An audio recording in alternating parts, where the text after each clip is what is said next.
But yeah, it was a lot of that going on this week. Especially with, I would assume, things that went around with Keith Lee this week, which is a food blogger apparently. Okay. Right? Mm-hmm. Yeah. I have never heard of this guy before in my life. Me neither. And now was one of the talks of the week. It still is. It still, yeah, it still is. I think he's an MMA fighter as well. Yeah, he used to be. Yeah, he was a former. He's from Detroit. I think he lives in Vegas now though. But that's right. Yeah, he's from Detroit. Yeah, he fought. I think he fought. He had a short MMA career, but I mean, he still got some wins and stuff under his belt. But yeah, he's on TikTok. He was on TikTok reviewing restaurants. I mean, he goes to different cities. This is his gig.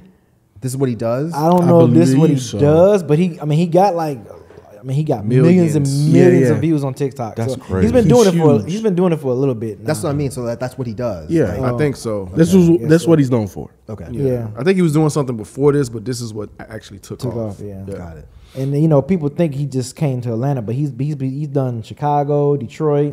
He just goes and talks about his experiences at these restaurants and posting on TikTok. So what's the big deal? Because I only saw one video and he seemed very respectful. So I don't get it. So let me start. Yeah. Let me start from the beginning. So Nate brought this guy to my attention probably about a week or so ago, or whatever. And this is before any of the Atlanta stuff happened. She's like, man, you should see what this dude's doing. Like he basically reviews these restaurants, and like after he does it and says that, yo, you guys should check him out.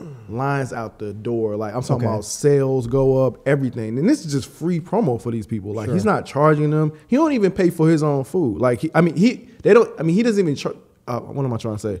He doesn't even get the food for free. He'll buy the food, tip, all that. He'll do all of that. Yeah, he said that in the video I saw. Okay, yeah. Mm-hmm. So that was my intro to him. I was like, oh, that's really dope. I just wanted to see why he was getting all these views or whatever. I'm always doing like market analysis and things like that just to kind of bring it to us. And so I was looking, I'm like, yeah, what is it about this dude that's really like people are so drawn to?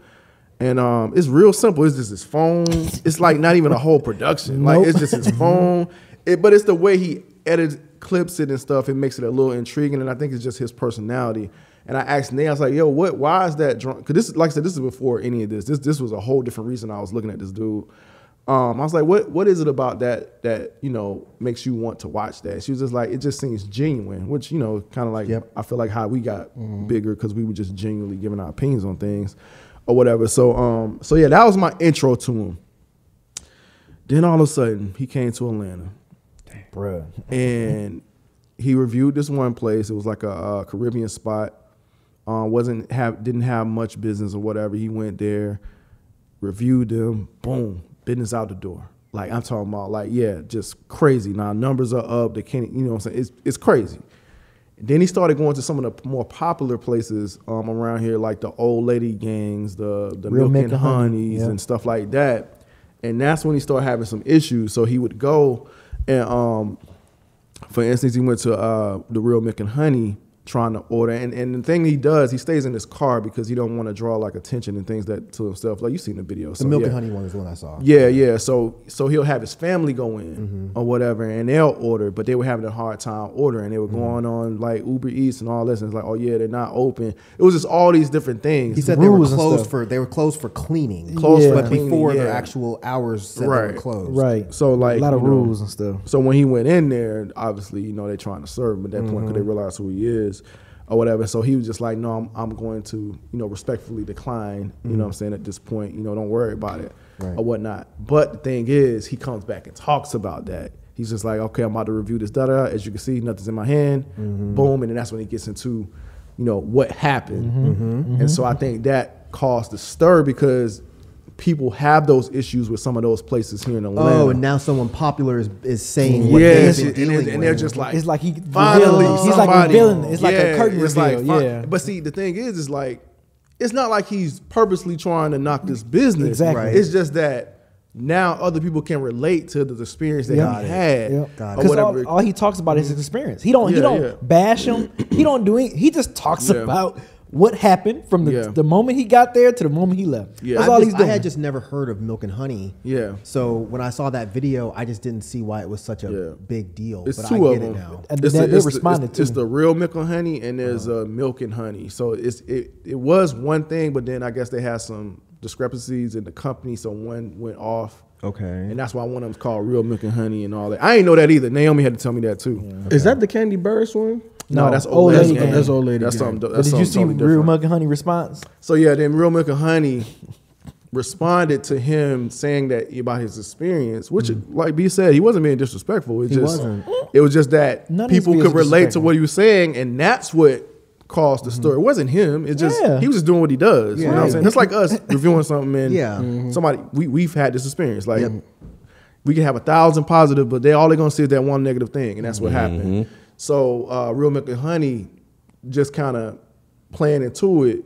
They did like a video clip. It's like, oh, do you know who Keith Burris is? No, I don't know who he is. Do you know? I mean, Keith Lee is? No, I don't know who he is. And people was like, oh, that's corny as fuck. Yeah. And they was just like, oh, y'all corny as hell. And that just made them look even worse. Yeah. So they had to come out and do some, They had to make a statement saying like, yo, we cool with him. It's all good. No hard feelings. It was just a joke. Blah, blah, blah, blah. But again, at that point, the damage was done. Yeah, I don't think they realized just how much people hate these lines that they be having, all these rules that they be having, which I kind of get their rules because they're trying to keep order within their establishment. What rules you understand? Yeah, so I'm trying to figure out. So the rules that I understand are like, man, I had to see the list and I had to show you which ones I kind of agree with, but some of them get a little ridiculous. I mean, I can tell you the ones he said in the video that I remember. He said that they tried to order and then they were like, nah, you got to order through Uber Eats. And then they went to Uber Eats and it said they were closed. That's not a good rule. So that's not Real Milk and Honey. I don't know who has that rule. It was.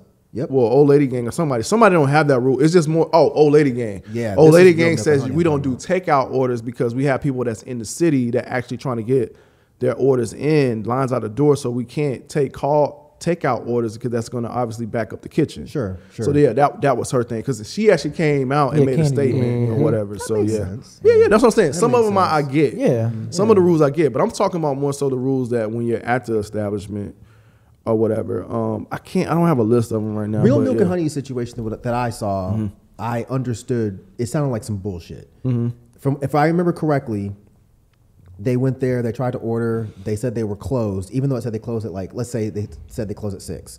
They were there at 5. They said they were closed early for deep cleaning.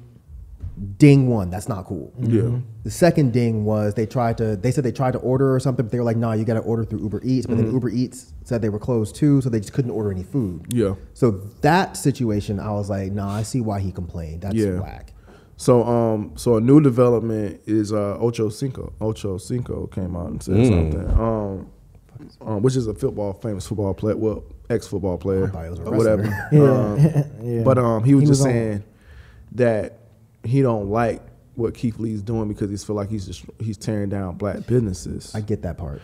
I do get that part. The only thing I don't get about that, because I was kind of saying the same thing at first when Naomi brought it to my attention. I'm like, I don't like that because it's not him. It's the people. It's the people, man. He's really not doing anything wrong. Yeah. The only dig on Keith Lee, the only thing I can see that's wrong with him is that he's a bit delusional of his celebrity. So, and that's what I was telling Naomi. I was like, I think he's just a bit delusional, but saying like, look, I'm just like everybody else. Like, no, you're not, bro. You have millions of people. You have influence. You got to stop saying it's irresponsible for you to keep saying that you're nobody. You are somebody to people. You mean a lot to people, and you have influence. And he keeps saying that. You can't just walk up in an establishment and think that they're not going to try to cater to you. Right. They're going to look at you as a celebrity. Yep. And they're going to, because that was the problem he was having with Old Lady Gang. His family went in. They said, "Oh, we can't seat you for an hour and a half." He walked in. Said, "Oh, okay, yeah, we got you." Yep. So now you got all these people like, "Yo, what?" You know what I'm saying? Blah blah blah. That's what I'm saying. He's a bit delusional. It's like, come on, man, you can't walk in here and think not going to want to seat you. They know who you are. You know what I'm saying? So yeah, that's where I see my ding with him is. It's just Did you see his response to Chad Ochocinco?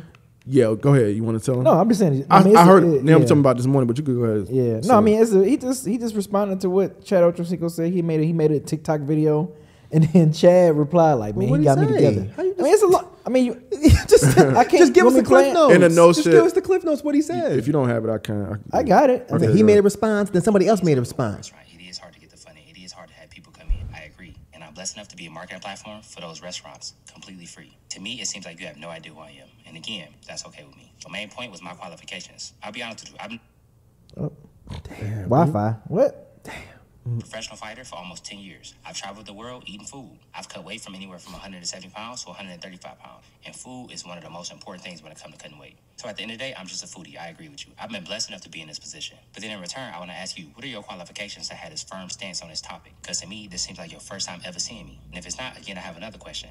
Why is this your first time speaking on me? We've been blessed enough to raise over $40,000 for a restaurant owner who has cancer. We've been blessed enough to be used as a vessel to retire a teacher in less than 24 hours. We've been blessed enough to be a part of keeping multiple restaurants doors open. And all of this within the span of 10 months. I want to be very clear. That question isn't to say you or anybody else should know who I am. I simply ask, if this isn't your first time seeing me, what stopped you from talking about the positive things we've been able to do? Specifically to the community that you were worried about us negatively affecting. And to your point, that's without any formal qualifications. And let's be honest, I think one of the main reasons of why we're here is because I'm relatable.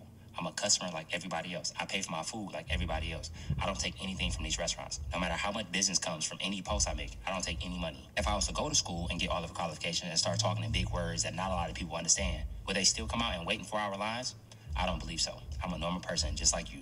So again, you are completely entitled to your opinion, and so am I. And my opinion is that you should have done a lot more research before you made this firm stance, especially on a platform like yours. I don't go anywhere and just give my unsolicited opinion. You said I should only give positive reviews. The reason I don't believe that it'll work because it'd be inauthentic. And hypothetically, if I was to be inauthentic and you waited in a 3-hour wait time and you got to the front and the food was trash, who you gonna be mad at? The restaurant owner or me?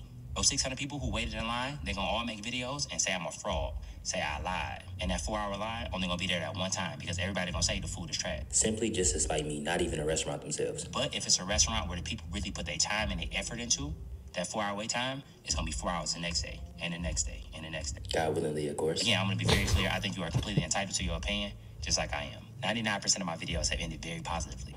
Charged my car for $26.73. That's what she said she made when sales today. Instead of crying, you need to rejoice. Their total sales was $2,200 for the day. That's good. We get it. Yeah, we do. So ultimately, he has a positive impact on restaurants, more so than a negative impact. And all he was saying is that that's all Chad, well, Ocho was paying attention to. Go ahead. I was gonna say, Rod, you said you feel he's delusional to his celebrity. I feel you, but I also don't feel you. Okay. Mainly because I think that the restaurateurs, right, would probably know who he is just because obviously he affects their business so much. But a regular Joe Schmo probably doesn't know. Like you think he goes into the mall and gets mobbed? But that's not his point. His point is the restaurant people know who he is. So him saying I'm just like a regular customer is just not true. That's well, I don't want to speak for you. That's it. Yeah, that sounded like that. Yeah, was his point. Was. Yeah, they know who he is. Like He's not talking about going to the mall. Yeah. getting a free hat. I'm with. I get what FIFO's point. I'm with FIFO's point, but not the example he used. As far as him being delusional, like I think it makes sense for him not to want to be treated like a celebrity. It does make sense because, like, at the same time, if I'm walking into a restaurant and you're giving me premier service, does the average person get? And I'm leaving a review. Does the average person get the same treatment? But that's not the reality. Yes. He may want it to be that way, but the Exactly. reality is, if he shows up at a restaurant, people know who he is. But I think his response to this was he doesn't even go in the restaurant. Is what I'm saying. So He doesn't. So he sends like his But he family did. or somebody else in to get the food. He eats the food in the car and does the review in the car. So when you don't even give good service to the average person, like, and I want to do like a review where I'm not exploring my celebrity to get it done because I want to give an authentic review to everybody else. I think that's like people are giving him feedback because he is like saying he's not a celebrity. He's just saying like, I don't want the celebrity treatment. You should treat my people that I send in like regular people because I want the regular people treatment. I don't think, because he goes to different events as a celebrity. I think he enjoys the perks of being a celebrity, but I don't think he wants to do this, I guess it's a job technically if he doesn't look at it that way, as a celebrity. I get all that. I think that maybe it's just he missed his words, but he said, I'm a person just like you. That's not really true. Because he's not going into these restaurants because he's not a person just like us. You see what I'm saying? Yeah. So I get what you're saying. Maybe Yeah. he just didn't say it right. Yeah. Like him saying, I'm just a regular person just like you. I'm just a regular person. That's not true. And you know that's not true because you don't go in these restaurants because you don't want preferential treatment because you're not a regular person. Right. He should have just said, and maybe there's other context that we just missed in that little video, but maybe he should have just said, hey, I want to be treated like a regular person, which is why I don't go in these restaurants, which is why I just get the food from other folks. That's the right wording right there. So it's not that I disagree with you and FIFO. I think we all in agreement there. Like he genuinely wants to just be a regular person. No one's saying that he doesn't genuinely want that. That's the main reason I'm saying he's delusional, is because it's like, I understand you genuinely want to do what you do, and you do probably genuinely do it, but you can't show up to these places and just think that you're a regular customer. Right. That's not reality. That's just not reality. And I think he somewhat knows that. He has to know that to a certain extent. He does. You know what I'm saying? So I think he just misspoke. But he said it several times. He even said it there. Like he said that's his whole thing. He wants to remind you, like, look, I pay for this, I do this. He says that every time, and that's great. And I think that's why people love you. People love you because you do carry yourself just as a regular person that's going to eat and review this food. Mm-hmm. But again, you cannot just walk into establishments and thinking like you're not going to get curbside, preferential treatment. Yeah, exactly. But I think what a lot of people are missing is he's a food critic, and in these responses, he was more critiquing Atlanta culture, because that is a thing when it comes to these new restaurants, big restaurants.